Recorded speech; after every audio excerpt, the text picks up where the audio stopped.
Hello friends, welcome back to Hemodynamics. In the video, we will Tetralogy of Fallot. Content of the video: Introduction, Component, Etiology, Hemodynamics, Clinical Features, Physical Examination, Investigation, and Management of Tetralogy of Fallot. Tetralogy of Fallot அப்படினா என்னன்னா நம்ம பிறக்கும்போதே ஹார்ட்ல வர ஒரு defect. இந்த டிஃபெக்ட்ல பாத்தீங்கன்னா டீஆக்சிஜனேட் blood நம்ம பாடிக்குள்ள circulate ஆகும். அது சர்க்குலேட் ஆகிறதுனால அந்த பேஷண்ட்டுக்கு சைனோசிஸ் வரும். அதனால இதை என்ன சொல்லுவோம் அப்படின்னு பார்த்தீங்கன்னா சைனோட்டிக் congenital heart disease அப்படின்னு சொல்லுவோம்.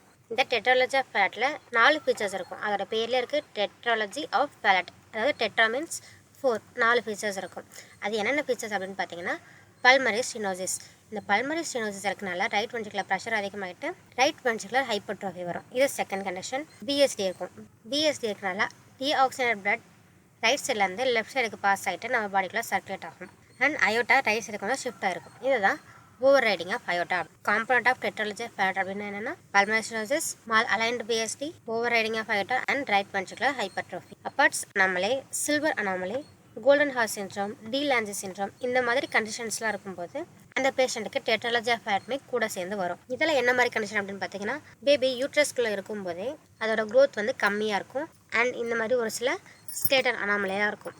அதான் இந்த சிண்ட்ரோம்ஸ்லாம். இந்த மாதிரி கண்டிஷன் வரும்போது டெட்ராலஜி ஆஃப் ஃபேலட் வரும். டெட்ராலஜி ஆஃப் ஃபேலட் வரும்போது இந்த மாதிரி கண்டிஷனுமே வரலாம். ஸோ இது இருந்தால் அது இருக்கா, அது இருந்தால் இது இருக்கா நம்ம பார்த்து டயக்னோஸ் பண்ணி ட்ரீட் பண்ணணும். அதே மாதிரி மதர் ப்ரெக்னெண்ட்டாக இருக்கும்போது ஒரு சில ட்ரக்ஸ் எடுத்துக்கிட்டாலுமே அந்த பேபிக்கு டெட்ராலஜி ஆஃப் ஃபேலட் வரும்.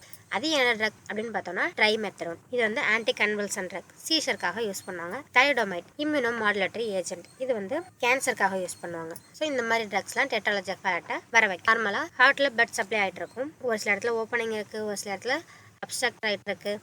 எப்படி இந்த இடத்துல பிளட் பாஸ் ஆகும் அப்படின்றத பார்க்கலாம். பல்மரி ஸ்டெனோசிஸ் இருக்கும். அதனால ரைட் வென்ட்ரிகுலர் ப்ரெஷர் அதிகமாக இருக்கும். ஸோ ரைட் வென்ட்ரிகுலர் ஹைப்பர்ட்ரோஃபி வரும். அண்ட் இங்கே பார்த்தீங்கன்னா ரைட் சைடு ப்ரெஷர் அதிகமாக இருக்குது. ஸோ டீஆக்சிஜனேட் பிளட்லாம் லெஃப்ட் வென்ட்ரிகுலருக்கு போகும். 2 பிளட்டும் மிக்ஸ் ஆகிட்டு நம்ம பாடிக்குள்ள சர்க்குலேட் ஆகும். இதை நம்ம என்ன சொல்லலாம் அப்படின்னு பார்த்தீங்கன்னா ரைட் டு லெஃப்ட் ஷண்ட் அப்படின்னு சொல்லுவோம். ரைட் டு லெஃப்ட் ஷண்ட் இருந்தாவே அந்த பேஷண்ட்டுக்கு சைனோசிஸ் வரும். இந்த பல்மரி ஸ்டெனோசிஸ் அதிகமாக ரைட் டு லெஃப்ட் ஷண்ட்டும் அதிகமாகிட்டே இருக்கும். இந்த டெட்ராலஜி ஆஃப் ஃபேலட்ல என்ன மாதிரியான ஹார்ட் சவுண்ட் கேட்கும் அப்படின்னு பார்த்தீங்கன்னா இங்கே பல்மரி ஆர்ச்சியில் ஸ்டெனோசிஸ் இருக்கு. ஸோ பிளட் இந்த ரைட் வென்ட்ரிகுலர் இருந்து இந்த பல்மரி ஆர்ச்சிக்குள்ள பாஸ் ஆகும்போது ஒரு சவுண்ட் வரும். அதுதான் இஜெக்ஷன் சிஸ்டோலிக் மெம்பர். ஏன்னா இங்க ரைட் வென்ட்ரிகல் கண்ட்ராக்ட் ஆகும்போது இந்த பல்மரி ஆர்ச்சிக்குள்ள பிளட் பாஸ் ஆக முடியாம அப்படியே ஒரு இதுல ஃபோர்ஸா இந்த பல்மரி ஆர்ச்சிக்குள்ள பிளட் போகுதுல்ல. ஸோ இஜெக்ஷன் சிஸ்டோலிக் மெம்பர் அந்த ஹார்ட் சவுண்ட் கேக். அண்ட் பல்மரி ஸ்டெனோசிஸ் இருந்துச்சுன்னா பல்மரி ஆர்ச்சிக்குள்ள பிளட் கம்மியா தான் பாஸ் ஆகும். இஜெக்ஷன் சிஸ்டோலிக் மெம்பருமே கம்மியா தான் இருக்கும். அண்ட் அதே மாதிரி ரைட் டு லெஃப்ட் ஷண்ட் அதிகமா இருக்கும், சைனோசிஸ்மே அதிகமா இருக்கும். இதை நம்ம என்ன சொல்லுவோம் அப்படின்னு பார்த்தீங்கன்னா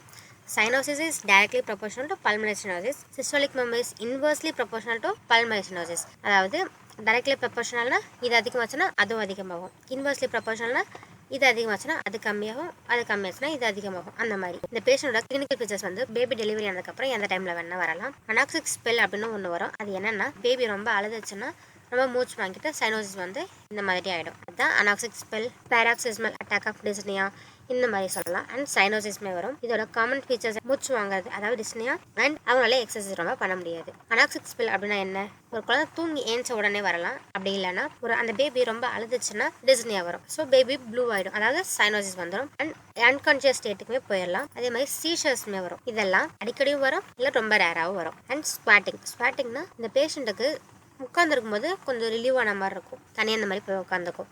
இந்த மாதிரி உட்காந்துதான் அந்த டிஸ்னியா வந்து கொஞ்சம் ரிலீவ் ஆகும். எப்படின்னு பார்த்தீங்கன்னா டீஆக்சிஜன் பிளட் தான் சர்க்குலேட் ஆகுது. ஸோ நம்ம இந்த ஸ்குவாட்டிங் பொசிஷனில் உட்காரும்போது பிளட் வந்து ஃபோர்ஸ்ஃபுல்லாக வரது கொஞ்சம் கம்மியாகும். ஸோ ஷண்ட் கொஞ்சம் கம்மியாயிட்டு ஆக்சிஜன் பிளட் நம்ம பாடிக்குள்ள சர்க்குலேட் ஆக ஆரம்பிக்கும். இந்த பொசிஷனில் உட்காந்து அந்த பேஷண்ட் கொஞ்சம் கம்ஃபர்டபுளாக இருக்கும். இந்த பேஷண்ட் எக்ஸாமின் பண்ணி பார்க்கும்போது சைனோசிஸ் இருக்கும் அண்ட் கிளப்பிங் இருக்கும். இந்த மாதிரி 2 ஃபிங்கர்ஸ் வச்சு பார்க்கும்போது நடுவில் இந்த மாதிரி டைமண்ட் ஷேப் தெரியணும். அப்படி தெரியலன்னா அது கிளப்பிங் அப்படின்னு சொல்லுவோம். ஹார்ட் சவுண்ட் பார்த்தீங்கன்னா first heart sound, second heart sound, lub dub அப்படின்னு கேட்கும். ஃபர்ஸ்ட் சவுண்ட் வந்து நார்மலாக தான் இருக்கும். ஏன்னா ஃபர்ஸ்ட் சவுண்ட் ப்ரொடியூஸ் பண்ணுறது யாரு? இந்த ட்ரைகஸ்பிடும் மெட்டல் வேவும். ஸோ இதில் எந்த டிஃபெக்ட்மே இல்லை. நம்மளுக்கு இங்கே பிரச்சனை இருக்கிறது யாரு? பல்மரி ஆர்ச்சியும் இந்த அயோட்டாவும் தான் பிரச்சனை இருக்கு. செகண்ட் ஹார்ட் சவுண்டில் தான் நம்மளுக்கு இப்போ சவுண்டு மாறி கேட்கும். நார்மலாகவே செகண்ட் ஹார்ட் சவுண்டில் லைட்டாக ஒரு ஸ்ப்ளிட் இருக்கும். இங்கே என்ன ஆகும் அப்படின்னு பார்த்தீங்கன்னா அயோட்டா பல்மரி ஆர்ச்சி ரெண்டுமே சேம் டைமில் க்ளோஸ் ஆகும். அதனால என்ன ஆகும்னா சிங்கிள் செகண்ட் ஹார்ட் சவுண்ட் தான் கேட்கும். அண்ட் அந்த பேஷண்ட்டுக்கு நம்ம டச் பண்ணாவே நம்ம அந்த இம்பல்ஸை ஃபீல் பண்ணுற மாதிரி இருக்கும். சம்டைம்ஸ் த்ரில்ஸ்மே இருக்கும். இவங்களை எப்படி இன்வெஸ்டிகேட் பண்ணி பார்ப்போம் அப்படின்னு பார்த்தீங்கன்னா எக்ஸ்ரே, இசிஜி, எக்கோ,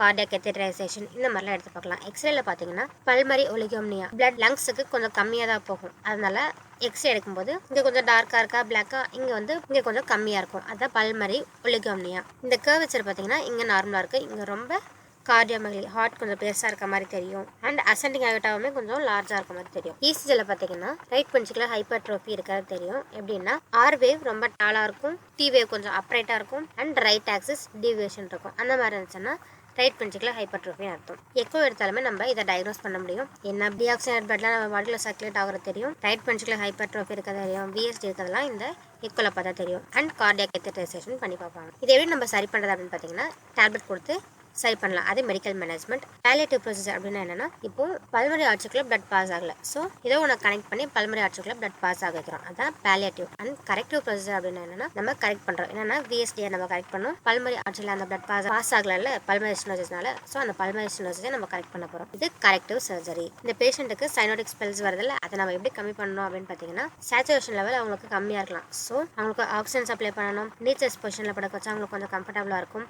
மார்பின், கேட்டமின் இந்த மாதிரி இன்ஜெக்ஷன்ஸ்லாம் செலக்டிவ் ஆக்கி கொஞ்சம் இந்த சைனோடிக் ஸ்பெல்ஸ்லாம் கம்மி பண்ணும். ஆக்சிஜன் சப்ளை கம்மியாக இருக்கனால இந்த அசிடோசிஸ் அந்த மாதிரிலாம் வரலாம். ஸோ சோடியம் பைகார்பனேட் கொடுப்பாங்க. அவங்க ஹைப்போவோலிமியா ஆகாமல் இருக்க டிஎன்எஸ் கொஞ்சம் கொடுப்பாங்க.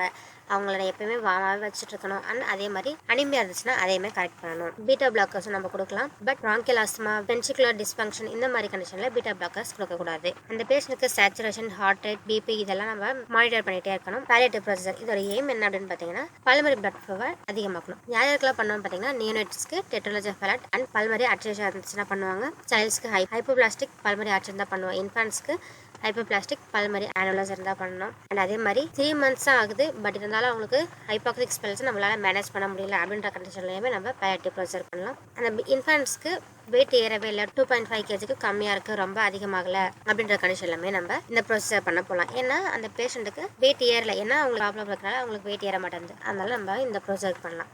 அண்ட் கொரோனரி ஆர்ச்சில் ஏதாவது அனாமலி இருந்தாலும் பண்ணலாம். இப்போ நம்ம என்ன பண்ணோம்னா, சிஸ்டமிக் டு பல்மரி ஷண்ட் ஏன்னா டீஆக்சிஜன் பிளட் சர்க்குலேட் ஆகுது, அதை நம்ம பல்மரி ஆர்ச்சி கொண்டு போய்ட்டு திருப்பி அதை ஆக்சிஜனேட் பிளட் ஆக்கி நம்ம பாடிக்குள்ள சர்க்குலேட் ஆக வைக்கணும். ஸோ அசெண்டிங் அயோட்டாவையும் மிட் பல்மரி ஆர்ச்சியும் கனெக்ட் பண்ணால் அது சென்ட்ரல் ஷண்ட். அதே மாதிரி அசெண்டிங் ஆயும் ரைட் பல்மரி ஆர்ச்சியும் கனெக்ட் பண்ணால் அது வாட்டர்சன் ஷண்ட். டிசெண்டிங் அயோட்டாவையும் லெஃப்ட் பல்மரி ஆர்ச்சியும் கனெக்ட் பண்ணால் அது வாட் ஷண்ட். ரைட் சப்க்ளேவன் ஆர்ச்சியையும் பல்மரி ஆர்ச்சியும் கனெக்ட் பண்ணால் அது modified Blalock Taussig. Left subclavian ஆர்ச்சியும் பல்மரி ஆர்ச்சியும் கனெக்ட் பண்ணால் அது கிளாசிக் பிளலாக் டவுசிக். இதை தான் பாலியேட்டிவ் ப்ரொசீஜர் அப்படின்னு சொல்லுவோம். இதுக்கு டெஃபினட்டிவ் சர்ஜரி என்ன அப்படின்னு பார்த்தீங்கன்னா, இந்த விஎஸ்டியை க்ளோஸ் பண்ணணும், இந்த பல்மரி ஸ்டெனோசிஸை கரெக்ட் பண்ணணும். இதுதான் இதோட எய்ம். இங்கே வந்து ஒரு டிரான்ஸ்அனுலர் பேட்ச் இந்த பல்மரி வால்வ் கிட்ட வைப்போம். அண்ட் இந்த மாதிரி ஒரு பேட்ச் வந்து வச்சு விஎஸ்டியுமே கரெக்ட் பண்ணுவோம். இதுதான் இதுக்கான டெஃபினட்டிவ் சர்ஜரி. அண்ட் இதோட காம்ப்ளிகேஷன், அதாவது இதை ட்ரீட் பண்ணாமல் அப்படியே விட்டுட்டோம் அப்படின்னு பார்த்தீங்கன்னா, அந்த பேஷண்ட்க்கு ரொம்ப டிஸ்னியாக வரும். எக்ஸசைஸ் அவங்களால பண்ண முடியாது. ஒரு சில ஆக்டிவிட்டிஸ் அவங்களால பண்ணால் கூட அவங்களால பண்ண முடியாது. அனாக்சிக் ஸ்பெல்ஸ் அடிக்கடி வந்துகிட்டே இருக்கும். ஆக்சிஜன் கேரிங் கெப்பாசிட்டி கம்மியாக இருக்கனால அவங்களுக்கு அனிமியா வரும். ஹார்ட் வந்து பெருசாயிடலாம்.